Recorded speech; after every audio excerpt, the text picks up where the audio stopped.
We're going to go across to actually Jens Stoltenberg because he is addressing that conference now. Good afternoon. We have just concluded a transformative summit with NATO's heads of state and government, with far-reaching decisions to adapt our alliance for the future. We agreed on the fundamental shift in our deterrence and defense. We agreed to invite Finland and Sweden to join our alliance, and we agreed on long-term support for Ukraine.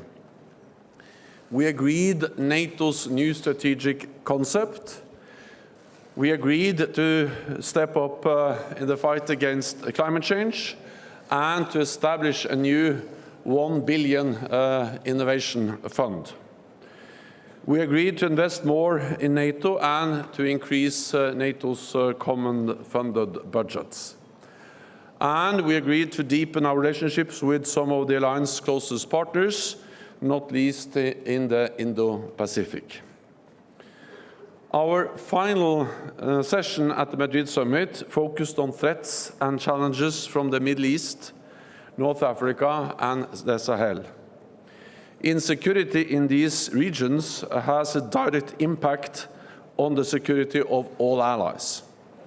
And our new strategic concept identifies terrorism as one of the main threats to our security. Today, we reviewed our progress in the fight against terrorism in all its forms and manifestations. And we reconfirmed our commitment to continue the fight with determination and solidarity, including through intelligence sharing and support for our partners. NATO's training mission in Iraq is helping to prevent the return of ISIS. For the first time, we have just agreed a defense capacity building package for Mauritania, helping to address border security, irregular migration, and terrorism. We have also agreed additional capacity building support for Tunisia and to continue supporting Jordan. We also addressed the global food crisis, which is a direct result of Russia's invasion of Ukraine. The impact is severe, including on some of the world's most vulnerable people. Food prices are hitting record heights, and many countries depend on Ukraine for substantial wheat and other food imports. So allies discussed their efforts to mitigate the crisis and get grain out of Ukraine by land and on sea. We also addressed how Russia and China continue to seek political, economic, and military gain across our southern neighborhood. Both Moscow and Beijing are using economic leverage, coercion, and hybrid approaches to advance their interest in the region. So today, we discussed how to address this growing challenge, including with even more support for NATO's partners in the region. We face the most serious security situation in decades, but we are rising to the challenge with unity and resolve. The decisions you have taken in Madrid will ensure that our alliance continue to preserve peace, prevent conflict, and protect our people and our values. Europe and North America standing together in NATO. Let me close by thanking Prime Minister Sánchez, the Spanish government, and the people of Madrid for hosting this historic summit. An excellent way to mark 40 years of Spain's membership in NATO. We will meet again for a NATO summit in Vilnius, Lithuania next year. And with that, I'm ready to take your questions. We'll start with CNBC.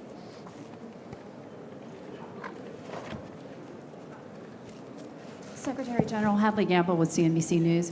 Could I ask you to respond directly to the comments we heard overnight from Russian President Vladimir Putin? He essentially suggested that Sweden and Finland joining the alliance would require some kind of response from the Russian government. He said that if there were NATO weapon systems placed in those two countries, that would precipitate a direct response from his government. And could I also ask you to respond directly to him, and when he says that at this point, Ukraine should surrender completely and all he wants is the Donbas region? So we decide today to support Ukraine, to make sure that Ukraine prevails as an independent sovereign state in Europe. And President Putin's brutal war against Ukraine is absolutely unacceptable. It's causing a lot of death, damage for the Ukrainian people, but it also has ramifications over the whole world, not least because of the increase in food prices. So it's President Putin that should withdraw its forces and end this war immediately by stopping attacking a democratic sovereign nation and causing so much suffering in Ukraine. When it comes to Finland and Sweden are sovereign nations, and they have the right to choose their own path and to join NATO. We have welcomed them into our alliance, and we are, of course, prepared for any eventuality. But at the same time, I think what we see now in Ukraine demonstrates that Russia is now fully focused on that war, and therefore also we have also taken note of the messages from Moscow, actually, that it doesn't change so much that Finland and Sweden are joining the alliance. Well, they have communicated different messages from Moscow on that issue. The most important thing for us is that Finland and Sweden will become members of the alliance. We are there to protect all allies, and of course also Finland and Sweden, and we are prepared for all eventualities. Okay. We'll go to Swedish radio. Jan Andersson, Sveriges Radio. Now you will apparently have another two member states, Sweden and Finland. What kind of challenges will you have in terms of unity? You have a lot of differences in way of these groups of member states. We're talking about economics, politics, and military power. And the second question, if I may, when will you sign the accession protocol? Thank you.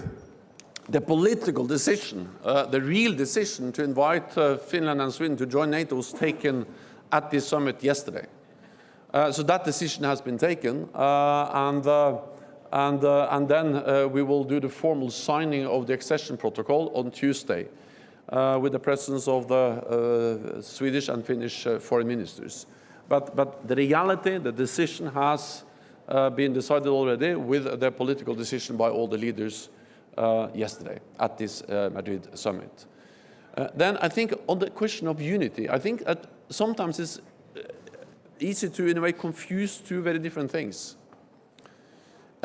NATO has never been and will never become a monolithic organization where 30 and soon 32 allies agree on every issue. We are 32 different countries with different political parties in government and different culture, different history, different geography from both sides of the Atlantic. So you will always find differences. And for me, that's not a weakness. That's just an expression of the strength of NATO, that we are democratic nations with a variety of different opinions on many issues. So if you define unity as a monolithic organization, we will never be that. But if you define unity as something completely different, that, well, we are different, but we are able to unite and stand together on the core issues to protect and defend each other, then we have actually demonstrated unity and resolve at this summit, as we have done for more than 70 years. Providing the security, preserving peace, preventing war, and sending a clear message to any potential adversary that we are there to protect and defend all allies. And as long as that is credible, which it is in NATO, then no ally will be attacked. NATO's main purpose is to prevent war by having credible deterrence. Okay. DPA. Ansgar Hase, German press agency, DPA. Secretary-General, you said that leaders agreed to invest more in NATO and to increase common funding. Can you please tell us by what percentage NATO will increase its common funding budgets? And the second question, if I may, do you support the idea of bringing Western main battle tanks to Ukraine? Thank you. We support the idea of bringing a lot of advanced equipment, including also Western modern equipment, many different types of equipment. You have seen announcements, and there were also new announcements at this summit. So, and actually NATO now has a task to help Ukraine transition from old Soviet-era equipment to modern NATO standard equipment. And of course, we are not a list of equipments we rule out or exclude from that. Ukraine needs a wide range of modern, heavy NATO standard equipment, and that's a message also from this summit. Then, on common funding, we are following up on the decision we made in principle last year that we need to invest more together. Because in a more dangerous world, we need to strengthen what we do together in NATO. And we have decided a trajectory for common funding up to 2030. The specific figures will be decided in the yearly or annual budgets. What I can say is that the agreement we have reached today represents a considerable, significant increase in NATO's common funded budgets.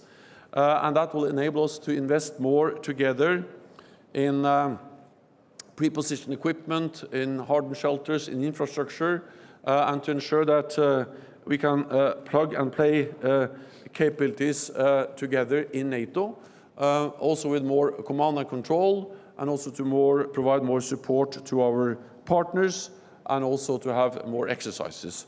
So it is a significant, considerable increase in NATO's common funded budget, and an agreed trajectory towards 2030. Okay. ABC. Thank you, Secretary-General. Esteban Villarejo from Spanish newspaper ABC. First of all, could you give us more impressions about the Spanish organization of the summit as a hosted nation? And secondly, could you clarify if NATO's position regarding Ceuta and Melilla, the two autonomous cities of Spain, has changed anything after the new strategic concept? Above all, regarding to the Article 5.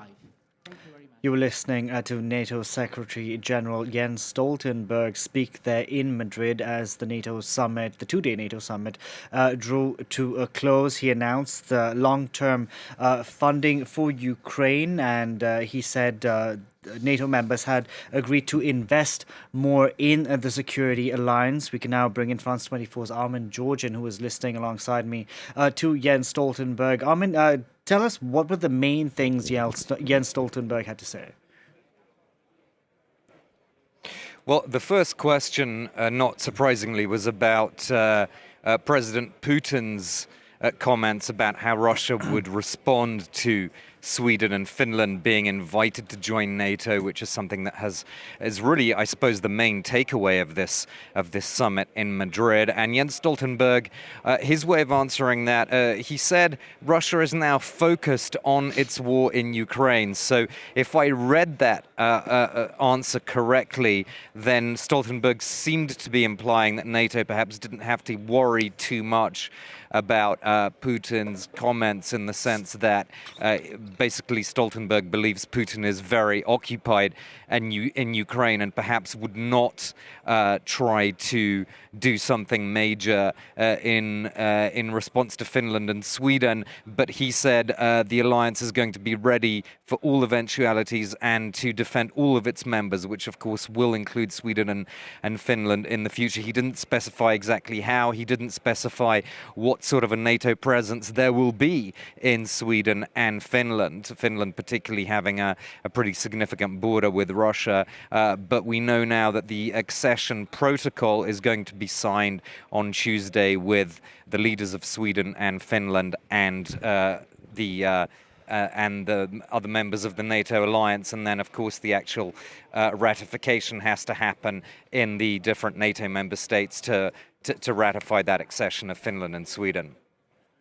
Armin, thank you very much for the update. Armin Georgian reporting there for us from Madrid.